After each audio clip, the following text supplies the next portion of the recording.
자, 그러면 이제 이 시간 우리가 위험 관리, 자, 여기서부터 살펴보도록 하겠습니다. 자, 위험 관리 파트는 좀 중요합니다. 왜냐하면 우리가 위험을 관리한다는 것은 이제 위험을 대처하자, 이제 이런 의미인데, 우리가 발생할 수 있는 위험을 그냥 무방비 상태로 어때요? 그대로 고스란히 받아들이기보다는 어때요? 미리 대처하는 거. 자, 그렇게 해서 이제 위험이 발생하지 않게 예방하는 거.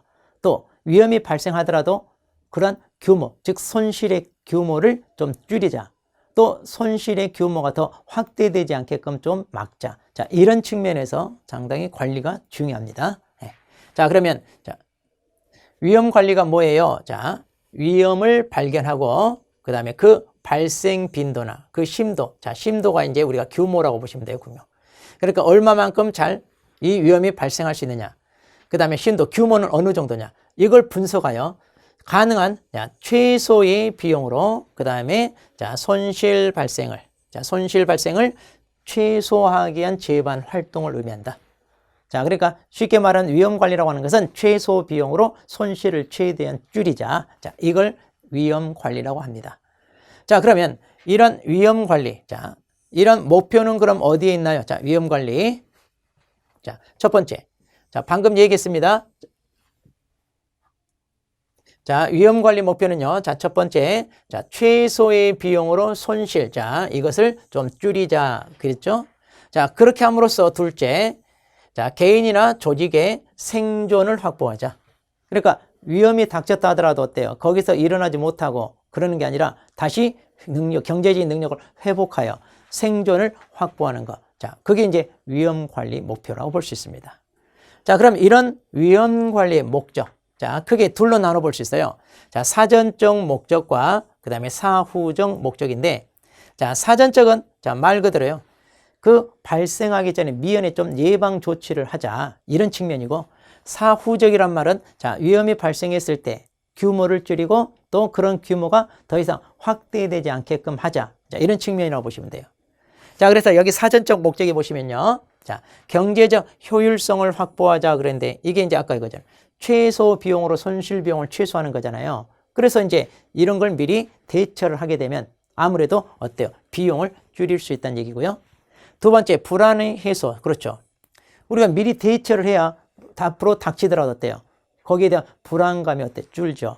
자, 그래서 우리가 대처하지 않고 무방비 상태로 부딪히게 되면 어때요? 크다냐. 경제적인 손실도 클 뿐더러 또 생활하는 것 자체가 여전히 어때요? 불안불안하게 되면 여러모로 어렵잖아요. 네. 자, 그 다음에 타인에 전가할 수 없는 법적 의무의 이행. 자, 이게 이제 무슨 말이냐 이건데, 자, 예를 듭니다. 자, 우리가 누군가에게 돈을 빌려요. 자, 그러면 이제 돈을 갚아야 될 때 갚아야 됩니다. 그런데 이걸 갚지 않으면 어때요? 채권자가 그 채무자 부동산을 압류해서 경매로 넘겨요. 그래서 그 경락대금에서 채권을 회수하거나 이런 장치가 있잖아요. 그런데 자, 변제를 해야 되는데 만일 채무 변제를 하지 않고 있다가 이렇게 자기 부동산이 경매로 넘어가서 팔려요. 그럼 이것도 하나의 뭐예요? 위험이죠. 자기한테 손실이 닥쳤네요. 그 부동산이 처분, 팔렸다, 손실. 그러면 이런 걸 내버려 두다가 그냥 당할 게 아니라 미리미리 자, 그런 법적 의무를 이행함으로써 자기 부동산이 경매로 넘어가지 않거나 이런 식으로 조치를 취하자. 이런 얘기입니다. 네. 자, 그리고 이제 이런 것은 기업을 경영하는 경영자에게서는 아주 중요하죠. 나중에 이런 위험이 큰 기업 같은 경우는 이제 그 위험 같은 게 굉장히 크게 닥쳐올 수 있습니다. 자, 그렇게 해서 이제 이런 게 이제 자, 우리 사전적 목적입니다. 네. 자, 그러면 이제 사후적 목적은 어떤 건가요? 자, 사후적은요. 자, 위험이 발생하더라도 우리가 얼른 극복하고 회복할 수 있는 거. 자, 그래서 사후적 목적은요. 우리가 자, 생존을 할 수 있어야 되고 그리고 활동을 계속해야 됩니다. 그다음 자, 공장에 화재가 났어요. 그런다 하더라도 빨리 그것을 극복을 하고 수익이 안정적으로 되찾아야 되겠죠. 자, 그리고 이제 지속적 성장도 해야 될 것이고 또 사회적 책임의 이행. 자, 그래서 이제 우리가 부담해야 될 건 또 부담해야 되잖아요. 자기가 잘못한 걸로 인해 발생한 손해 같으면 거기에 대한 책임을 지고 다시 회복을 하고 자, 이렇게 해야 됩니다. 자, 이렇게 이제 사전적, 사후적 목적이 있고요. 자, 그러면 이런 위험 관리의 이제 중요성입니다. 자, 위험 관리는 그럼 왜 중요할까요? 그런데 자, 우리가 보험 사업은 위험을 대상으로 합니다. 그러니까 이제 이런 위험을 잘 이용하여 사업에 운용을 해야 돼요. 보험회사 입장에서는. 자, 그래서 이제 사업을 안정적이고 건실하게 해야 되는데, 그러기 위해서는요, 그 위험이 가지고 있는 것, 자, 그런 내성, 속성, 이런 것들을 제대로 인식하고 분석하고 평가를 해서 그런 위험 발생 원인과 결과에 대해서 대처를 하는 것, 이게 중요하죠. 그래야 보험 사업이 유지가 된다는 얘기입니다. 그러니까 특히 이제 위험 관리 같은 경우는 이제 보험 사업하는 입장에서는 아주 중요하게 다루는 내용입니다. 자, 그러면 이런 위험 관리를 자, 어떻게 할까요? 자, 위험 관리 방법은 크게 두 가지가 있습니다. 자, 뭐냐? 그러한 발생할 위험을 어떻게 대응하느냐에 따라서 지금 위험 통제를 통한 방법이 있고요. 그다음 위험 자금 조달을 통한 대비 방법이 있습니다. 자, 그럼 위험 통제라고 하는 것은 뭐냐? 자, 발생하는 위험을 줄이거나, 자, 이런 발생하는 위험을 자, 줄이거나 그다음에 해소하기 위하여 하는 방법. 그러니까 이제 위험 자체를 좀 줄이자 이거죠. 통제라고 하는 것은. 그다음 자금 조달, 이것은 후자는요, 위험 발생을 한 경제적 손실을 해결하는 것. 자, 그러니까 이제 이걸 일명 재무적 방법, 또 이렇게 얘기도 합니다. 자, 다시 위험 통제라고 하는 것은 위험 자체를 뭐자? 줄이자. 그리고 그 위험 발생한 것을 좀 해결하자, 이런 얘기고, 그 다음에 자금 조달, 위험 자금 조달을 통한 방법이라고 하는 것은 이제 경제적 손실을 자금, 즉 재무적인 방법을 통하여 해결하자, 이렇게 보시면 되겠네요. 자, 그러면 보다 자세히 살펴보겠습니다. 자, 그러면 먼저 위험 통제를 통한 대비인데, 이걸 다른 말로 물리적 위험 관리, 이렇게 얘기합니다. 자, 그러면 자, 물리적 위험 관리인데 첫 번째가 이제 뭐냐? 위험 회피입니다. 자, 위험 회피는요, 가장 기본적인 방법인데, 자, 원천적으로 회피하는 것. 그 위험 발생으로부터 본인 스스로 회피하는 것. 가장 대표적인 게, 자, 비행기 안 타면 됩니다. 그럼 비행기 사고 날 염려 없어요. 자, 자동차 안 타면 돼요? 자동차 사고 날 염려 없어요. 자, 그러니까 아예 발생할 수 있는 위험을 자기가 회피한다는 얘기죠. 자, 근데 이거는 가장 쉽고 편한 방법이고 합니다. 또 비용도 들지 않고 해결할 수 있는 방법인데, 이것은 어때요? 비효율적이죠. 우리가 이렇게 사회생활하면서 그런 교통수단을 이용하지 않고 할 수 있는, 자, 이런 것은 현실적으로 어렵잖아요. 자, 그러니까 어떻게 보면 어느 정도는 회피할 수 있지만 이것도 다 완벽하게 회피할 수 있는 수단은 아니죠. 네. 뭐 이제 선택의 여지는 있습니다. 자, 그 다음 손실 통제입니다. 자, 손실 통제라는 것은 말 그대로 손실의, 자, 이 손실의, 자, 발생 횟수, 그 다음에 규모, 이것은 이제 줄이자. 그러니까 이제 손실 자체를 뭐하자? 통제라는 얘기는, 자, 이렇게 줄이자, 이런 얘기인데, 자, 여기에는 이제 다양한 방법이 있습니다. 자, 손실 통제는 또 다양한 방법이 있어요. 자, 그러면 이제 우리가 손실 통제 같은 경우는, 자, 어떤 방법으로 또 할 수 있나요? 자, 보시면 다시 손실 예방과 손실 감소로, 자, 그래서 이제 손실 예방과 손실 감소로 나눌 수 있는데, 그럼 손실 예방은 뭐냐? 자, 손실 발생 가능성. 그러니까 손실 발생, 자, 손실 발생 가능성과 또는 손실 발생 빈도, 이것을 뭐예요? 줄이고자 하는 조치입니다. 예방이니까 어때요? 예방이니까 이것을 좀 줄이자. 그러니까 앞으로 발생할 수 있는 손실에 대해서 어떻게 예방 조치를 취할 거냐. 예를 들면 이거예요. 자, 고속도로에서 속도를 제한합니다. 그럼 아무래도 교통사고 날 확률이 줄겠죠. 자, 그래서 미리 이거 방지하는 거. 홍수 예방하기 위해서 댐을 건설합니다. 또 음주 단속하는 거. 자, 이런 것들이 다 뭐예요? 예방 차원이 되는 거죠. 그래서 이제 줄이자, 이러니 줄이자. 그래서 발생 가능성과 발생 횟수를 줄이자. 이게 예방. 자, 그러면 손실 감소는 뭐냐? 손실 감소는요, 이미 발생했어요. 자, 그 발생한 특정 손실의 뭐예요? 규모를 줄이는 거예요. 그러니까 이제 규모를 줄이면 아무래도 경제적인 손실이 덜 하겠죠? 자, 그래서 자동차에 에어백을 설치합니다. 아하, 그러면 교통사고가 나더라도 어때요? 생명에 지장이 되지 않게끔, 또 크게 다치거나 그러지 않게끔. 자, 이렇게 이제 아무래도 피해를 줄이는 겁니다. 자, 이게 이제 손실 감소라고 볼 수 있어요. 자, 그래서 자, 손실 통제는 크게 손실 예방과 손실 감소인데, 근데 이 손실 감소는요, 자, 또 사전적 손실 감소와 사후적 손실 감소로 이렇게 나눌 수 있는데, 자, 사전적인 손실 감소라고 하는 것은 그냥 자, 규모를 이렇게 이제 규모를 좀 줄이는 데 초점을 둡니다. 자, 그러니까 이제 어떤 손실의 규모를 줄이는 게 이제 사전적 손실 감소고요. 사후적 손실 감소는 뭐냐? 자, 손실이 발생했어요. 그러면 그 손실의 자, 확대를 방지하고 또 사고 영향이 이렇게 확산되는 것을 좀 억제하자. 이런 측면입니다. 자, 그래서 이제 자, 손실, 자, 감소입니다. 사전적, 사후적 이렇게 이제 좀 나눠볼 수 있어요. 자, 이런 내용들은 우리가 다 알 수 있는데 그러면 이런 위험 요소를 이제 두 번째, 자, 세 번째 이제 이런 위험 요소를 그러면 또 이제 분리하는 방법도 있습니다. 자, 이제 물리적 통제 방법 중에 위험 요소를 뭐하자? 자, 여기서 분리한다는 얘기는 자, 이걸 이제 나아가자면 분산을 시키자. 그러니까 한 군데 모아놓으면 어때요? 어떤 사고가 났을 때 전체가 다 손실로 이어지잖아요. 자, 그러니까 이것을 분산을 시켜서 사고가 발생하더라도 일부만 손실이 되게끔. 그래서 나머지를 가지고는 얼마든지 우리가 운영해 나갈 수 있게끔. 자, 이런 조치를 하는데, 자, 이것은 이제 위험 분산 원리죠. 한마디로 위험 요소를 분리한다는 것은 위험을 분산시키자 이건데, 크게 이제 우리가 복제와 자, 격리가 있습니다. 자, 복제 우리가 잘 알죠. 자, 컴퓨터 도면 같은 거 중요한 자료를 어때요? 복사를 해서 다른 것에다 이렇게 저장을 해 놓은 거. 그러니까 우리가 디스크 하나에다 보관했어요. 그게 이제 바이러스 먹어서 망가집니다. 그러면 모든 자료가 다 날아가잖아요. 자, 그래서 이런 위험을 막기 위해서 또 다른 데다 업데이트. 자, 이렇게 좀 분산시켜 놓는 거. 이게 이제 복제. 그 다음에 격리라고 하는 것은 이제 어때요? 격리라고 하는 것은 자, 시간적, 공간적으로 나누는 방법입니다. 격리. 자, 격리. 자, 그래서 이제 이렇게 격리를 시켜 놓으면 어때요? 어떤 위험이 닥치더라도 그 격리가 되어 있습니까? 그 격리된 부분만 손실이지. 이게 전체적으로 파급되거나 그러진 않잖아요.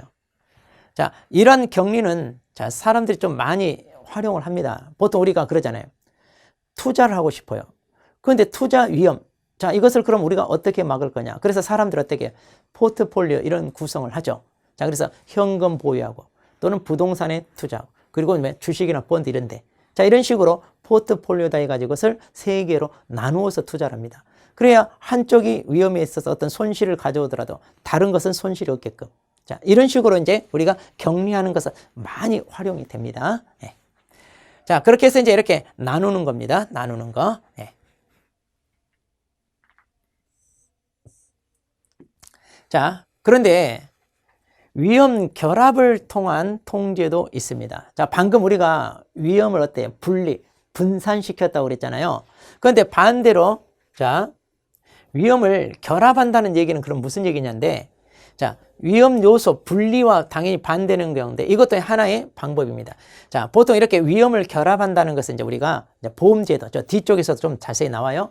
그러니까 한 사람에게 발생되는 위험이 있어요. 자, 그런데 이거를 그 동질의 위험을 가지고 있는 사람을 다 모아요. 이렇게 모아가지고 말하자면 그 위험을 결합을 한다는 얘기는 쪼개는, 즉 분리, 분산과 같은 개념인데 바라보는 관점에 따라 달라요. 자, 개인 입장에서는 위험을 분산시키는 거죠. 그런데 만일 보험회사 입장에서는 이렇게 개인들이 가지고 있는 위험을 다 모으게 되면 자기가 부담해야 될 보험금 지급 있잖아요. 그게 어때요? 부담이 덜하죠. 그래서 많은 사람이 어때요? 보험료를 납부를 하게 되면 그 납부한 보험료를 가지고 누군가가 한 사람이 사고를 당했을 때 지급해야 될 보험금 여기에 대한 부담을 줄이는 겁니다. 자, 그래서 그걸 갖다가 위험 결합 이렇게 이제 얘기를 합니다. 자, 저 뒤쪽에 또 나와요. 그때 가서 자세히 또 설명하도록 하겠습니다. 자, 그다음 자, 계약을 통한 전가 그랬습니다. 자, 이것도 이제 하나의 자, 물리적 이제 통제의 방법인데 이게 이제 우리 보통 보험을 얘기하는 거죠. 자, 그래서 계약을 통한 위험을 전가한단 말은 나에게 발생할 수 있는 위험을 다른 사람에게 떠넘긴다 이거예요. 그렇게 해서 이제 임대차 계약, 여기서 이제 얘기하고 있는 뭐 임대차 계약이랄지 뭐 하도급 계약인데, 자, 내가 일정 기간 동안에 누군가에게 임대를 해줍니다. 그럼 그 임대 기간 동안에 발생할 수 있는 위험은 그 임차인이 책임을 지죠. 자, 하도급 계약을 해요. 보통 이제 도급 계약입니다. 누군가에게 이 일 처리를 자, 이렇게 넘기는 거예요. 뭐 건물을 짓는다든가. 그럼 이렇게 하청을 준다 이런 말 하잖아요. 그러면 그것을 넘겨받은 사람이 그 공사하는 기간 동안에 발생할 수 있는 위험은 이제 그쪽에서 책임을 지는 거죠. 자, 이런 것도 이제 위험 전가의 하나의 방법입니다. 자, 그 다음에 이제 6번째, 위험을 스스로 인수하는 거. 자, 이것은 어떤 조치도 하지 않는 거예요. 그냥 고스란히 내가 그 위험을 떠안겠다. 자, 이런 경우는요, 그 위험이 크지 않거나, 자, 그리고 뭐 그리 자주 발생하지 않는다. 그럼 굳이 여기에 뭐 대처하려고 할 필요가 없죠. 내가 그런 위험을 부담하더라도 비용도 그렇게 많이 들지 않고 횟수도 많이 않으니까 뭐 그때그때 내가 인수하겠다. 자, 이렇게 할 수도 있습니다. 자, 이런 게 이제, 자, 물리적 통제인데요. 자, 그러면 재무적 위험 관리는 어떤가요? 자, 재무적이니까 뭐예요? 자, 비용을 통하여 이제 그것을 회복시키는, 자, 여기에 초점을 맞춘다 보시면 돼요. 자, 그럼 먼저 위험 보유입니다. 자, 위험 보유란 말은 그 위험을 자신이 뭐예요? 보유한다. 자, 방금 앞에서 했던 것과 같은 입장이에요. 그래서 그냥 위험이 닥치더라도 그로 인한 경제적 손실, 내 돈으로 내가 비용을 감수하겠다. 이런 얘기입니다. 그러려면 이제 어때요? 자, 자기 준비금 이런 게 이제 갖추고 있어야 되겠죠? 네. 자, 그래서 이제 비용을 미리 만들어 놔야 돼요. 미리 만들어. 그렇게 해서 이제 자기가 비축하고 있는 비용을 통하여 그 위험을 감수하겠다. 한마디로 이제 이런 경제적인 손실을 자기가 떠안겠다. 이런 얘기입니다. 자, 위험 보유가 있고요. 이렇게 하는 방법도 있죠. 네. 자, 그 다음. 자, 위험을 제3자에게 전가하는 거. 자, 방금 앞에서도 물리적 방법이 있었잖아요. 자, 그런데 그 물리적인 방법과 조금 관점이 달라요. 자, 물리적인 방법은 아까 뭐 있어요? 제3자에게 책임을 전가하는 것은 그 기간 내에 발생할 수 있는 비용에 대해서는 그쪽에서 책임을 지시오. 이제 이거고요. 자, 여기는 뭐냐? 이게 이제 대표적인 게 뭐예요? 보험이죠. 자, 나에게 발생할 수 있는 위험에 대해서 보험회사와 계약을 합니다. 그렇게 해서 그 비용을 보험회사로부터 보험금을 통하여 보전받는 거.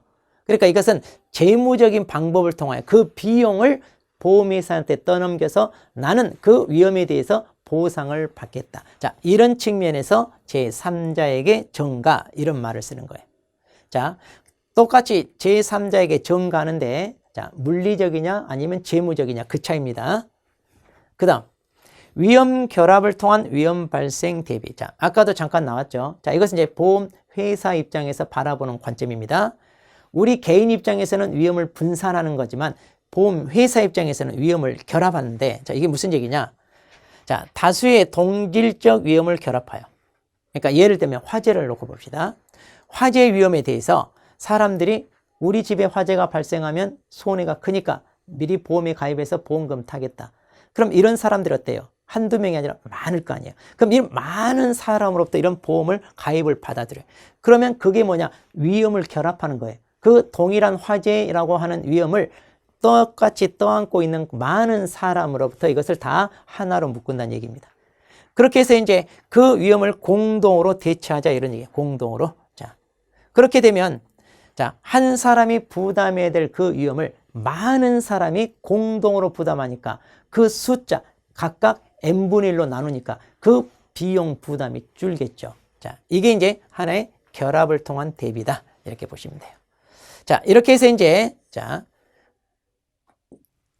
있고요. 그 다음 그러면 이런 자, 물리적 방법과 그 다음에 재무적 방법이 있습니다. 위험 관리. 그러면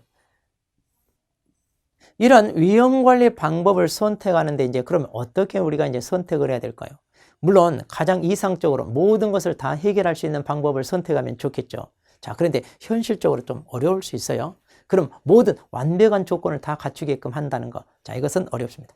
자, 그래서 우리가 적어도 자, 위험 관리 방법을 선택할 때 자, 이 세 가지는 좀 고려해서 자, 이 세 가지 사항은 좀 고려해 볼 필요가 있지 않나 이건데 자, 위험 관리를 선택할 때 자, 첫째 예상 손실 발생 빈도와 손실 규모를 자, 예측을 해야 됩니다.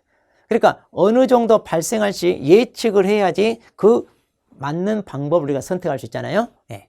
그 다음 둘째 자, 각각의 위험 통제 기법과 위험 재무 기법이 위험의 속성에 미칠 영향과 자, 당연히 미칠 영향 그리고 예정 손실 예측에 미칠 영향 그러니까 그 위험의 속성이랄지 그 다음에 손실 자, 그 손실의 예측에 미칠 영향을 고려해야 한다.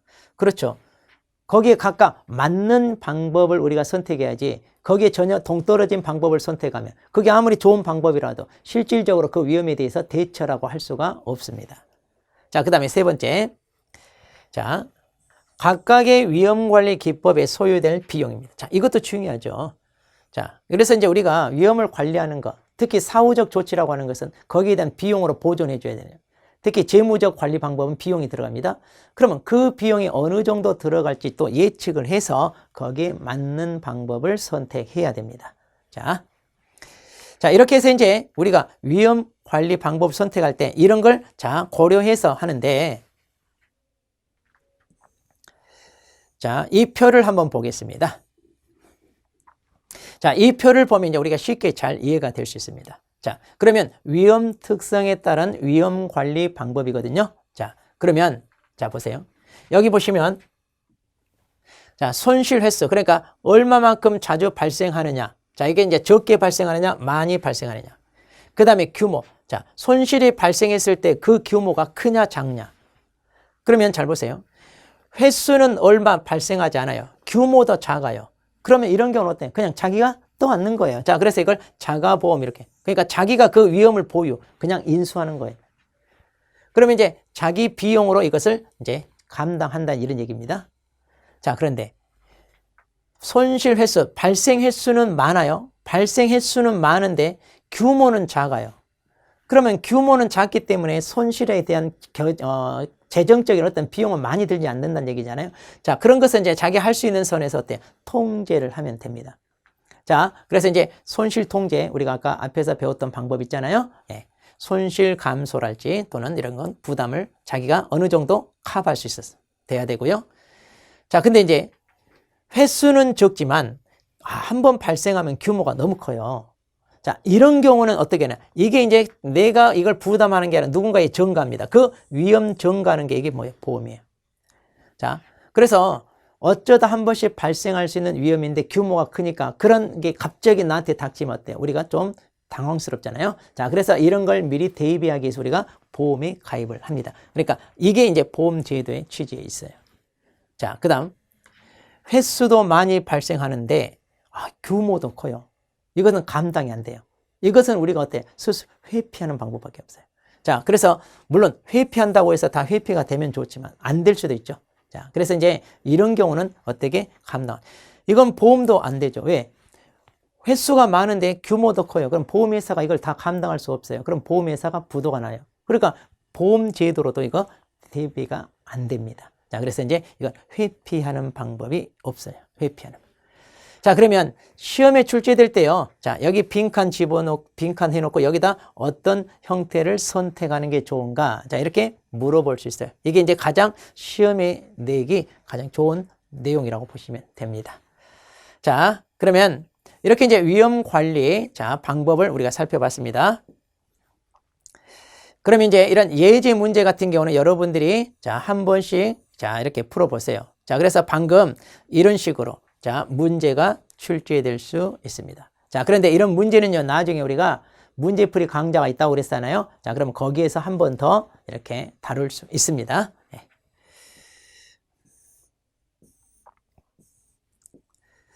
자, 그러면 이제 우리가 다음 파트로 갑니다. 자, 보험의 의의와 원칙에 대해서. 자, 그럼 이제 우리가 보험에 대해서 이제 살펴보도록 하겠습니다.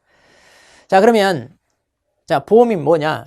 보험, 자, 위험 관리의 하나의 방법이다. 그렇죠. 위험 관리의 하나의 방법입니다. 자, 우리가 좀 전에 봤어요. 발생 빈도는 어쩌다 한 번씩. 그러니까 그렇게 많지 않아요. 그런데 한 번 발생하면 그 규모가 너무 커요. 그럼 우리가 이걸 고스란히 다 부담하기에는 너무 위험 부담이 크죠. 자, 그래서 이제 보험 제도를 통하여 그 책임을 보험회사에 전가한다. 이제 이런 얘기입니다.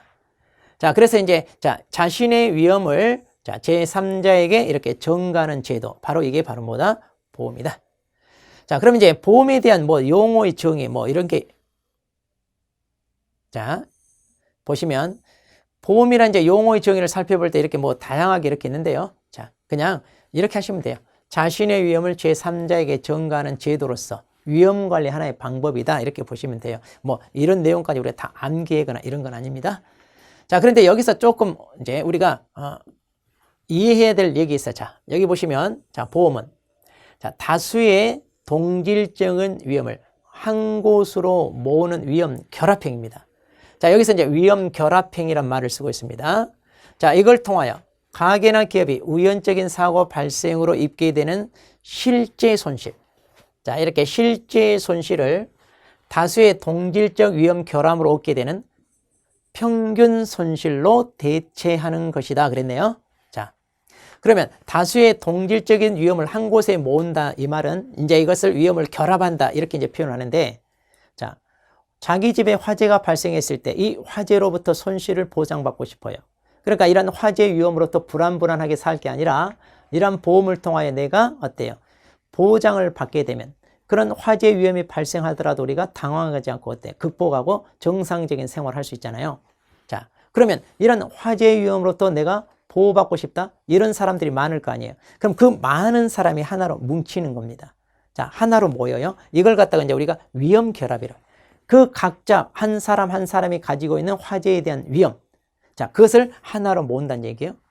자, 그렇게 되면 만일 집에 화재가 발생했을 때 발생할 수 있는 손실이, 자, 만일 1억이라고 해봐요. 그러면 한 사람이 부담해야 될 손실은 1억인데 이렇게 이런 위험 부담을 안고 있는 사람이 다 모여서, 자, 단체를 만듭니다. 그렇게 해서 이제 보험회사에 보험료를 납부하고 그 보험에 가입을 하게 되면 1인당 납부할 금액이 보험료가, 자, 1만 원 정도 됩니다. 그러면 한 1만 명 정도가, 자, 1만 명 정도가 가입을 했다고 해봐요. 그러면 한 사람 한 사람이 납부해야 될 보험료 이 1만 원을 1만 명이 모으니까 얼마가 돼요? 1억이 돼요. 그러다 보면 어떻게 되느냐? 이 돈으로, 이걸 이제 기금이라고 그러는데 이 돈으로 화재가 발생한 사람을 어때요? 보상을 해주는 그런 제도잖아요. 그러니까 자, 한 사람이 입게 되는 손실, 자, 실질 손실 1억이에요.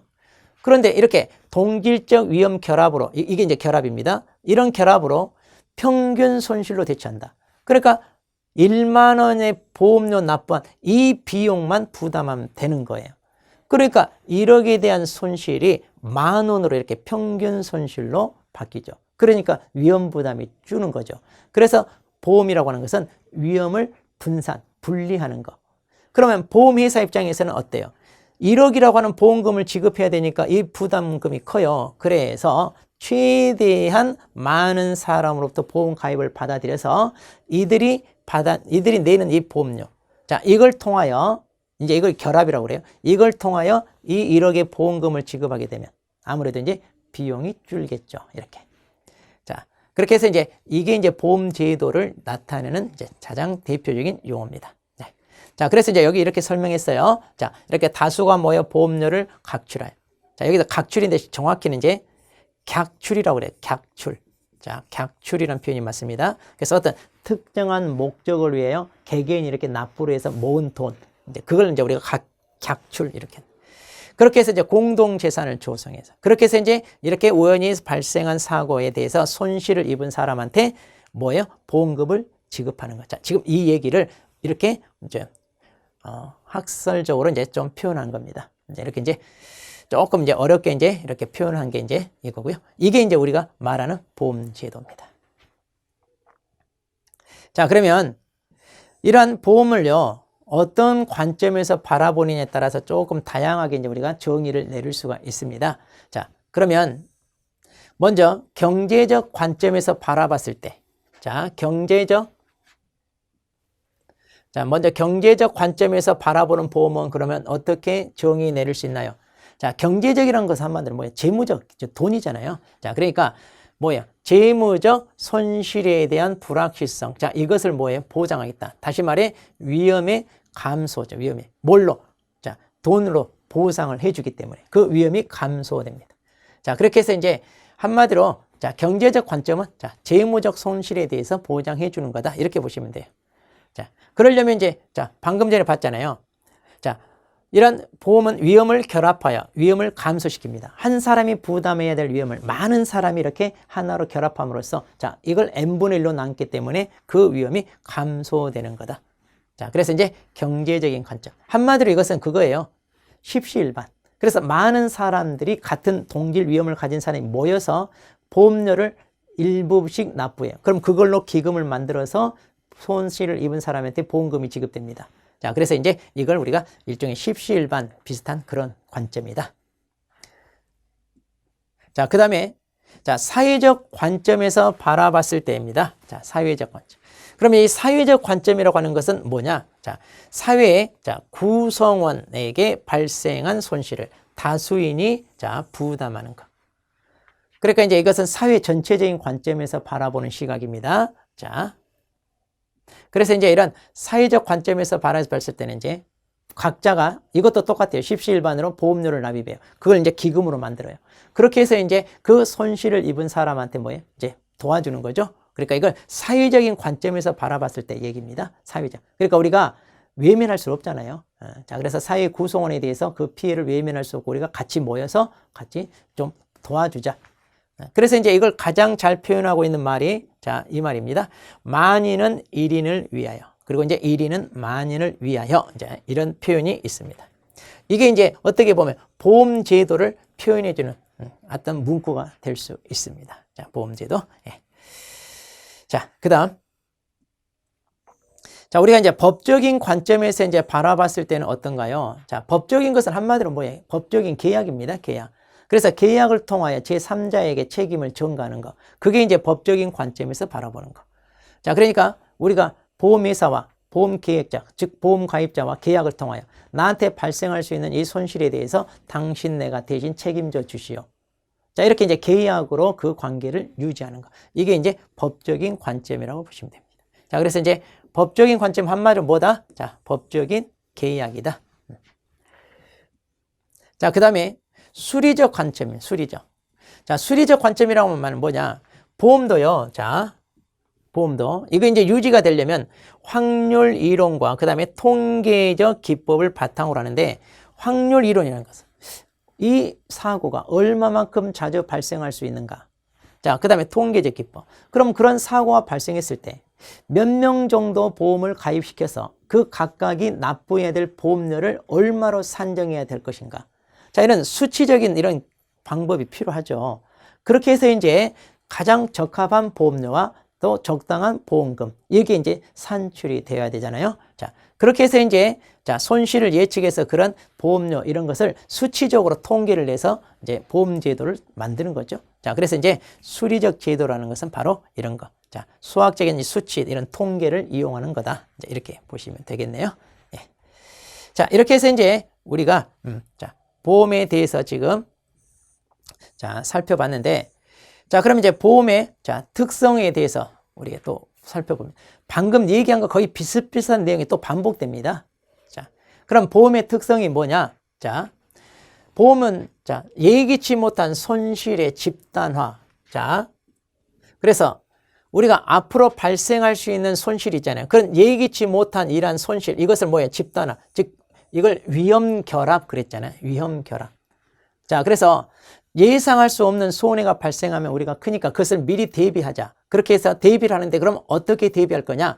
그 위험을 안고 있는 사람들을 하나로 결합시키자. 이건 이제 손실의 집단화라고 합니다.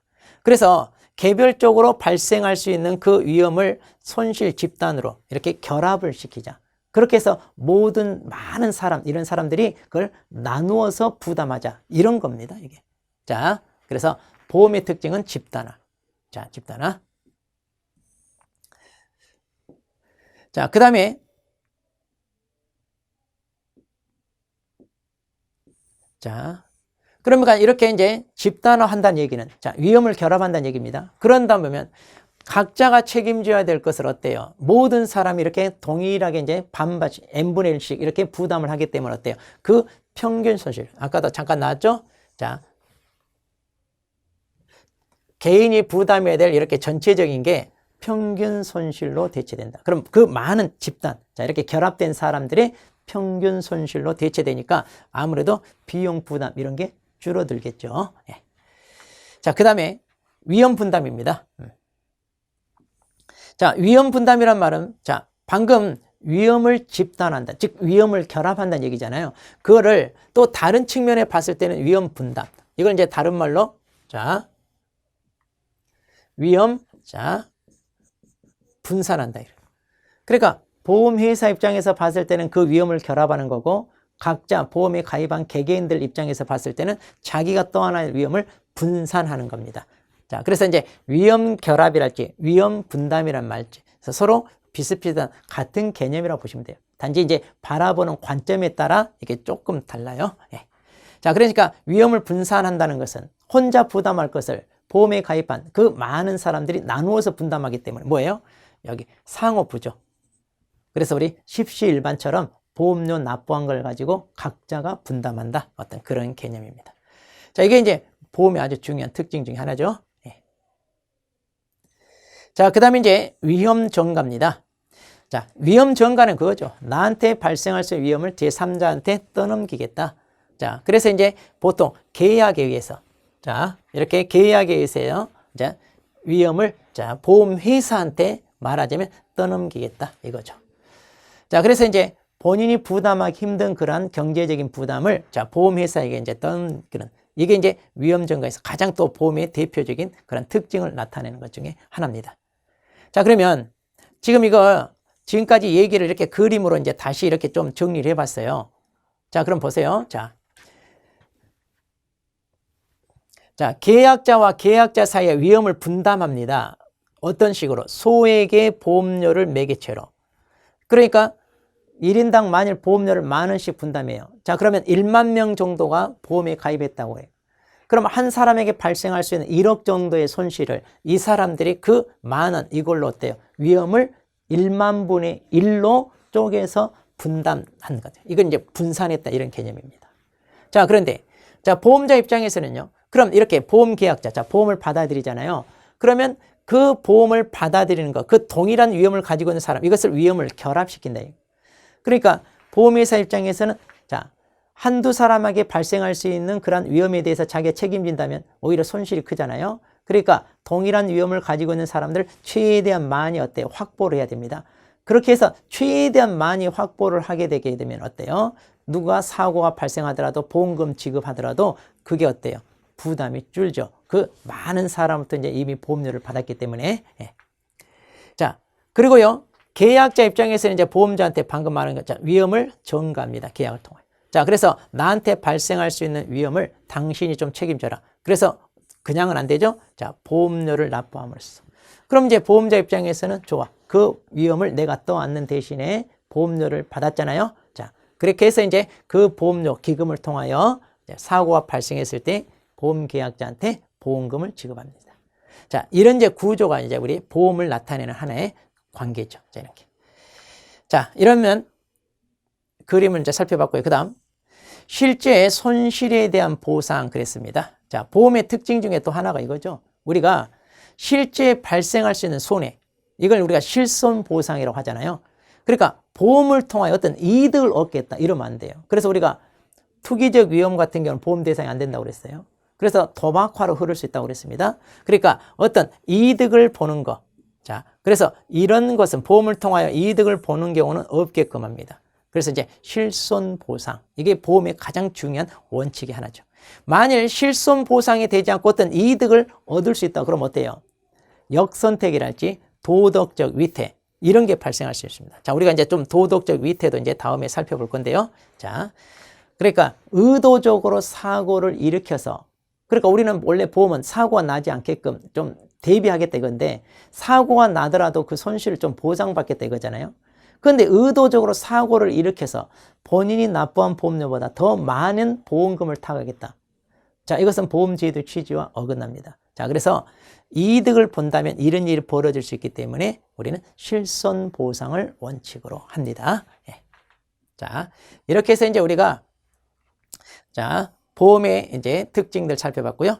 그 다음, 대수의 법칙인데요. 그럼 대수의 법칙은 또 뭐냐? 자, 우리가 이제 대수의 법칙은 숫자가 많다 이 말이잖아요. 한마디로. 그러니까, 자, 예를 듭니다.